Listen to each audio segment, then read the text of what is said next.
Hello friends, आपके CBSE के exam चल रहे हैं और भूगोल का पेपर 2 मार्च को होने वाला है। इसमें आपसे 10 मार्क्स के मानचित्र संबंधी प्रश्न पूछे जाते हैं। इसलिए मैं आपको वर्ल्ड मैप के कुछ इम्पोर्टेंट प्रश्नों के बारे में बताऊंगा जो परीक्षा में पूछे जाएंगे। इसलिए सभी प्रश्नों को ध्यान से देखना है और समझना है। तो आइए शुरू करते हैं और देखते हैं इम्पोर्टेंट और उपयोगी मानचित्र संबंधी प्रश्न। सबसे पहले आपके सामने प्रश्न है कि यहाँ पर इस तरह से पूछा जाएगा आपसे 7 ऑप्शन दे दिए जाएंगे, उनमें से किन्हीं 5 ऑप्शन को आपको मानचित्र में पहचान कर भरना है। तो सबसे पहले आपके सामने प्रश्न इस तरह से होगा कि दिए गए जो वर्ल्ड का मैप है इसमें दिए गए राजनीतिक मानचित्र में 7 ये दिए हैं पॉइंट, इनमें से आपको 5 को भरना है। तो पहला है मिश्रित खेती का क्षेत्रफल। ये मैप में आपको भरना है। एशिया का एक प्रमुख हवाई अड्डा, एक जलमार्ग, एक औद्योगिक क्षेत्र। तो आपको ऐसे ही नहीं भरना है, ये जो पूछ रहे हैं यहाँ पर आपको मैप में क्या होगा, ABCD के माध्यम से वहाँ पर दर्शाया गया है, उसको आपको देखना है और फिर आपको जो चीज़ है उसको लिखना है और वहाँ पर। तो आइए शुरू करते हैं। अच्छी तरह से आपको ये क्वेश्चन पढ़ लेना है, समझ लेना है। उसके बाद में अब हम चलते हैं मैप पर। आपके सामने ये मैप आ गया। तो सबसे पहले एक बार फिर कि मिश्रित खेती का क्षेत्रफल कहाँ पर है, तो इसका है यूरोपीय स्टेपीज। दूसरा है एशिया का एक प्रमुख हवाई अड्डा, तो इसका उत्तर होगा बीजिंग, चीन में है। एक जलमार्ग, तो यह है पनामा नहर। अब आपको थोड़ा कंफ्यूज होने की जरूरत नहीं है क्योंकि कई प्रश्न पूछे जाएंगे, ये रिपीट होंगे, लेकिन प्रश्न को आपको समझना है। उसका उत्तर एक है, लेकिन किस तरह से आपसे क्वेश्चन पूछे जाएंगे यह जरूरी है। तो पहला क्वेश्चन है, यहाँ ए लिखा हुआ है, तो ए कहाँ पर है, तो इसको आपको भरना है। तो ए है, इसमें है यूरोपीय स्टेपीज। दूसरा है कि सबसे बड़ा जो हवाई अड्डा वो कहाँ पर है, तो वो है बी, ये बी लिखा हुआ है। तो बी में आपको बताना है, तो यहाँ लिखना है बीजिंग है बी। फिर है ऑप्शन सी, सी यहाँ है, तो सी में है पनामा नहर। ऑप्शन डी, डी यहाँ पर है, तो डी में है पीटर्सबर्ग।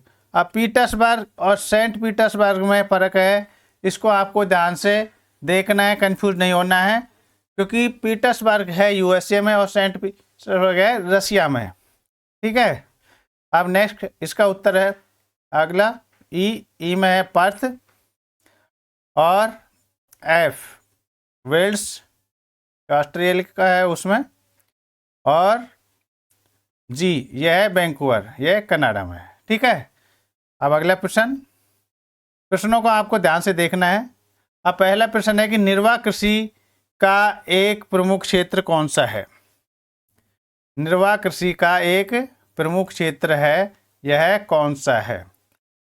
तो इसमें भी कई सारे क्षेत्र हैं, लेकिन आपको जहां मैप में दिया गया है ABCD के माध्यम से दर्शाया गया है, उसको आपको ध्यान से देखना है। तो यहाँ पर निर्वाह कृषि का एक क्षेत्र है, तो यह है यूरेशिया। क्या है, यूरेशिया है। ठीक है ना। यह उत्तरी यूरेशिया का टुंड्रा प्रदेश है। अब है कि खाना बदोश पशुपालन के किसी एक क्षेत्र का नाम लिखिए, इस तरह का क्वेश्चन पूछा जाएगा। तो यहाँ पर है मंगोलिया। क्या आएगा, इसका उत्तर होगा मंगोलिया। अब ये दूसरा भी हो सकता है, लेकिन आप जब मैप में देखोगे तो वहाँ पर ABCD लिखा होगा, तो जहाँ ए लिखा है उसमें कौन सी जगह पर लिखा है, ये ध्यान देने की बात है कि कहाँ पर, तो उसको देखना है हमें। तीसरा है कि व्यावसायिक पशुधन पालन के किसी एक क्षेत्र का नाम है, तो यह ऑस्ट्रेलिया आएगा। यहाँ पर लाल सागर के तट पर एक बंदरगाह, लाल सागर के तट पर कौन सा बंदरगाह है, तो ये आएगा मिस्र। तो पांचवा है कि पाकिस्तान का सबसे महत्वपूर्ण बंदरगाह कराची है, यहाँ कराची आ जाएगा। अफ्रीका में सबसे बड़ा क्षेत्रफल वाला देश कौन सा है? तो यहाँ पर आ जाएगा अल्जीरिया, ठीक है, अल्जीरिया। और जलमार्ग जो संयुक्त राज्य अमेरिका के आंतरिक भाग को मैक्सिको की खाड़ी से जोड़ता है, तो इसमें आएगा मिसिसिपी जलमार्ग। चल आगे देखते हैं मैप में कैसे बढ़ना है आपको। ये मैं आपके सामने मैप है, यहाँ पर ए बी। तो ए में मैंने आपको जैसे बताया था, तो ए में आएगा यूरेशिया या उत्तरी यूरेशिया का टुंड्रा प्रदेश, ठीक है, यहाँ ए। दूसरा है खानाबदोश वाला, क्वेश्चन आपने देखे होंगे ध्यान से, तो यहाँ पर आएगा मंगोलिया। तीसरे क्वेश्चन का उत्तर होगा ऑस्ट्रेलिया, सी में, यहाँ पर सी है, यहाँ पर ऑस्ट्रेलिया है। चौथा है मिस्र, डी में आएगा, मिस्र आ जाएगा।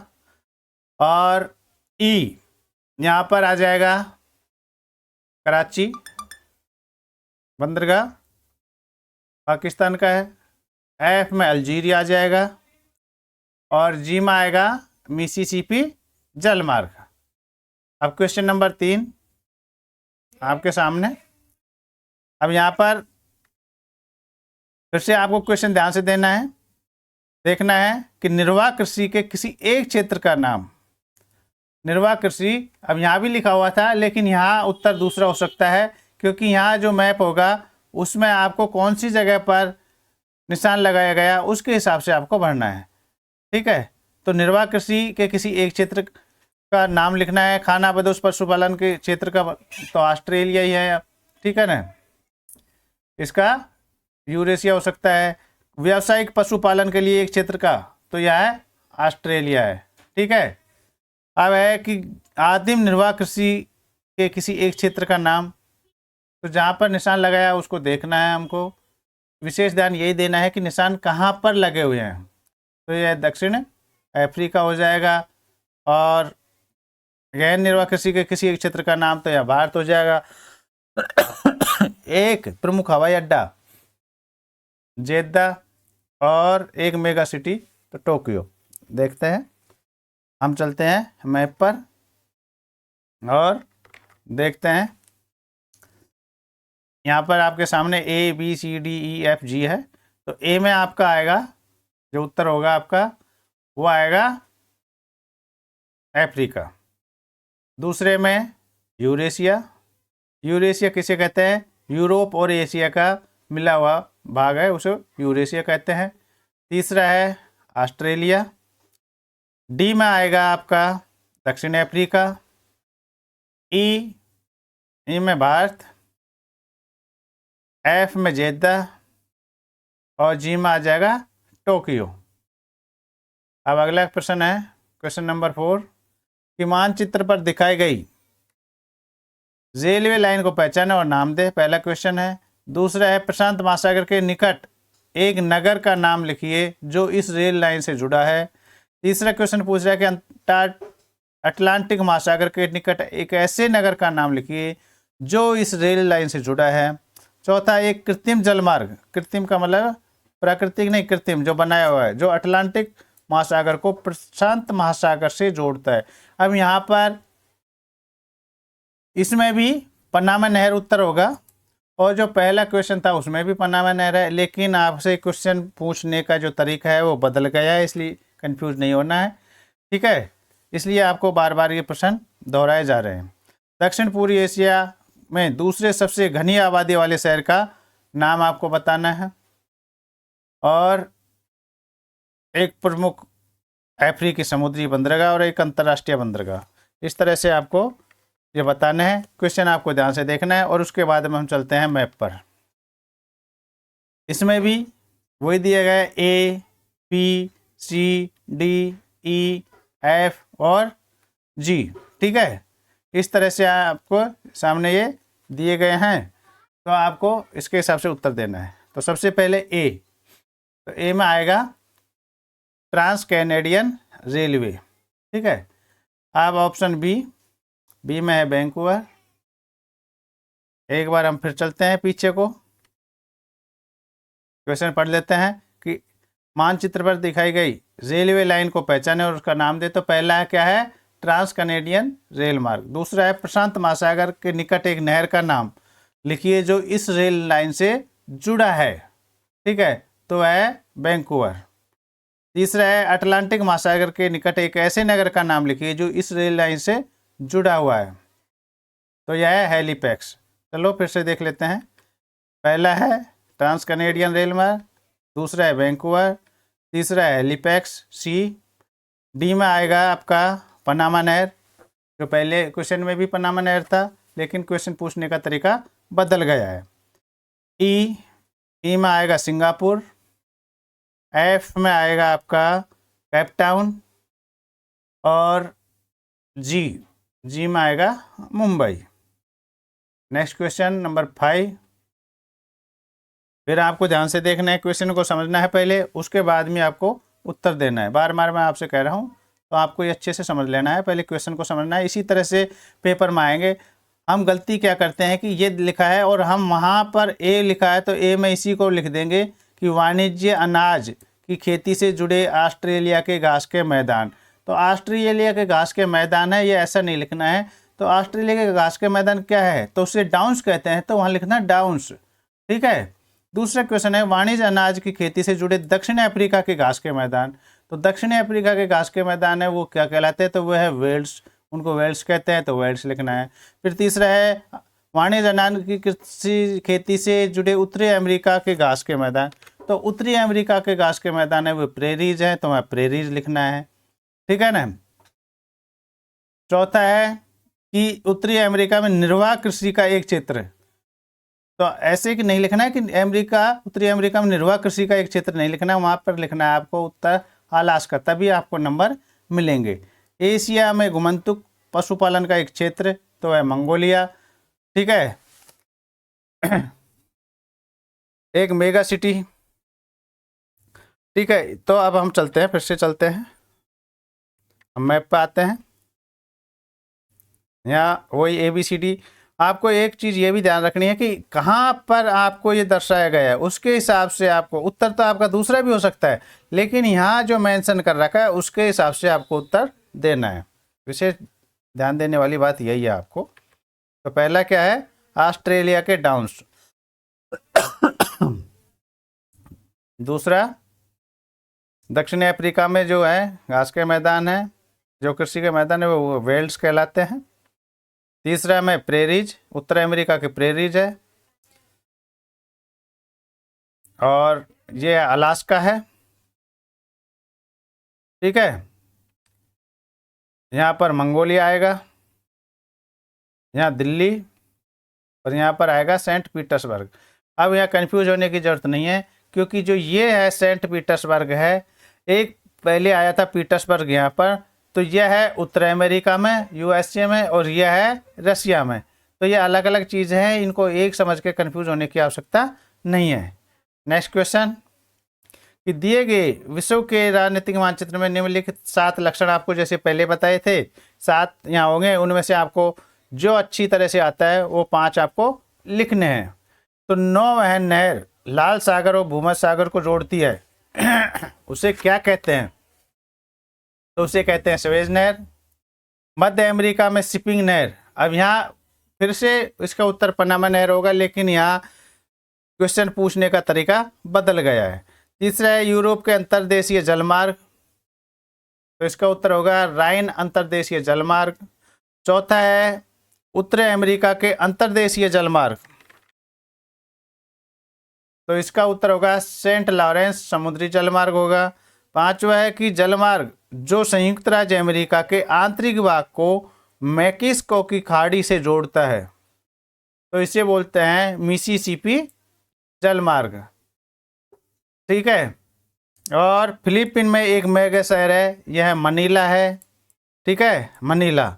और एक अंतर्राष्ट्रीय रेलवे का टर्मिनल स्थल यह पर्थ। तो ये इनका उत्तर है। अब हम आते हैं फिर से मैप पर और देखते हैं वही ABCD निश्चित जगह पर लिखे गए हैं, तो उसी के हिसाब से आपको उत्तर देना है। तो पहले में क्या आएगा, सुएज नहर आएगा, ठीक है, ए में। बी में पनामा नहर, आप जान गए होंगे, तीसरी बार आ रहा है ये क्वेश्चन, पूछने का तरीका बदल गया है, इसलिए आपको क्वेश्चन को ध्यान से देखना है। सी में आएगा आपका राइन अंतर्देशीय जलमार्ग है। डी सेंट लॉरेंस समुद्री जलमार्ग। ई मिसिसिपी जलमार्ग, पहले भी दिखाया गया है यहाँ पर, तो आपको याद हो गया होगा। एफ में मनीला और जी में पर्थ, पहले भी यहाँ पर्थ है, ठीक है ना, ये पर्थ आ गया। अब नेक्स्ट क्वेश्चन है, लास्ट क्वेश्चन है ये, कि दिए गए विश्व के राजनीतिक वही है, लिखा है कि 7 दिए गए हैं, इनमें से आपको 5 को पहचानना है और लिखना है। तो अब आपको क्या करना है, जापान का एक प्रमुख हवाई अड्डा, जापान का पूछ रहा है, तो जापान का पूछ रहा है तो ये निश्चित है, वहाँ ए लिखा होगा, वहाँ पर लिखना है आपको टोक्यो है। चीन का एक प्रमुख हवाई अड्डा है, तो चीन में बीजिंग है। यहाँ रूस का एक प्रमुख हवाई अड्डा पूछ रहा है, तो रूस में है मॉस्को। सऊदी अरब का एक प्रमुख हवाई अड्डा, सऊदी अरब, तो यहाँ पर आएगा जेद्दा।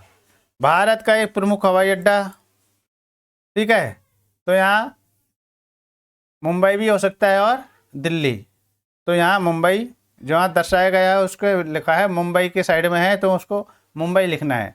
अगर वैसे ही पूछते तो यहाँ दिल्ली लिख सकते थे, ठीक है। एक अंतर महाद्वीपीय रेलवे का टर्मिनल स्टेशन है, वह है पर्थ, ठीक है। और दक्षिण अमेरिका के एक प्रमुख समुद्री बंदरगाह, तो यह है वेल परासियो। अब आते हैं और देखते हैं फिर से मैप पर, ठीक है, यहाँ उसी तरह से लिखा गया है। तो पहले का उत्तर है जापान का, क्या है, जापान में क्या है, टोक्यो है। चीन में हवाई अड्डा है, कौन सा है, वो बीजिंग है। रूस में है मॉस्को, ठीक है। सऊदी अरब में है जेद्दा। भारत में है मुंबई, क्योंकि मुंबई अगर यहाँ होता तो यहाँ दिल्ली होता, लेकिन इसमें यहाँ दे रखा है, तो यह है मुंबई, महाराष्ट्र में, तो यहाँ मुंबई आएगा इसलिए। एफ में है पर्थ, ये यहाँ पर अब निशान दिया गया है, तो ये पर्थ है, ठीक है। और जी है यहाँ पर है ये, तो यहाँ पर आएगा वेल परासियो।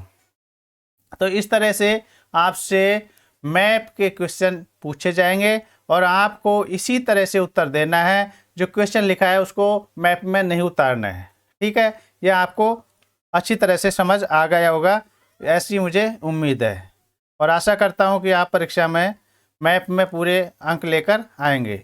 यदि आप चैनल पर नए हैं और चैनल को अभी सब्सक्राइब नहीं किया तो सब्सक्राइब कर लें, वीडियो को लाइक करें यदि पसंद आता है तो, और बेल आइकन के बटन को दबाएं, जिससे आपको इस तरह के और भी इम्पोर्टेंट और उपयोगी वीडियो मिलते रहें। मैं आपके उज्जवल भविष्य की कामना करता हूं और आशा करता हूं कि आप अच्छे अंकों के साथ सफलता प्राप्त करेंगे। Thank you for watching my video.